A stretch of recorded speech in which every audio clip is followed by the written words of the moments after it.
চোপড়ায় আনুষ্ঠানিকভাবে শুরু হলো বিকশিত ভারত গ্যারান্টি ফর রোজগার অ্যান্ড আজীবিকা মিশন প্রকল্পের কাজ।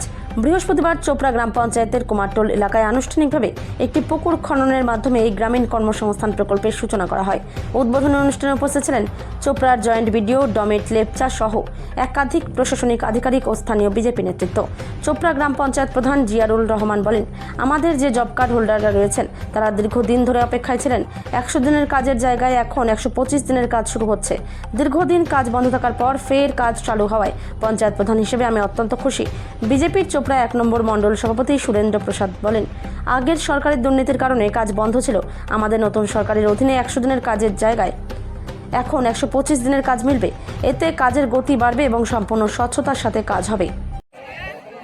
সত্যি আজকে দেখছেন মোটামুটি এই যে আমাদের জব কার্ড হোল্ডার যারা লেবার, তারা দীর্ঘ অপেক্ষার আজকে মানে খুব ভালো লাগছে এখানে এসে যে আজকে আমরা 125 দিনের কাজ, যেটা আমাদের MGNRGS ছিল সেটা VBG রামজি বলে স্কিম চেঞ্জ হয়েছে, প্রকল্প ওটাই, শুধু নাম চেঞ্জ হয়েছে।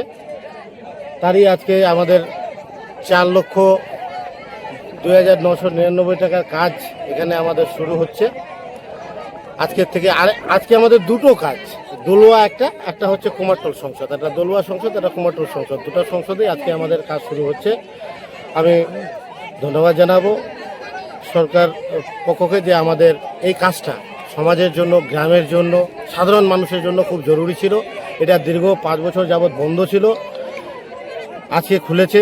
আমার সত্যি আমি ব্যক্তিগতভাবে খুশি এবং সাধারণ মানুষের উৎসাহ, যারা যে কাজ করবে, এই যে বন্ধ ছিল যে জব কার্ডের কাজ পাচ্ছি না, আজকে থেকে শুরু হলো। এটা আমাদের সাধারণ মানুষ যেরকম কিছু উপকার হচ্ছেন, গ্রামের উন্নয়নটা হচ্ছেন। এর মধ্যে আরও স্কিম আমাদের কাছে চেয়েছে মাননীয় বিডিও সাহেব, আমরা স্কিম রেডি করছি, স্কিম দেব। সাধারণ কে করাচ্ছে, কে করছে, সাধারণ মানুষ কাজ পাচ্ছে কিনা, আমার কাছে এটা বড় কথা। সাধারণ মানুষের মুখে হাসি ফুটুক, আমি এতে খুশি।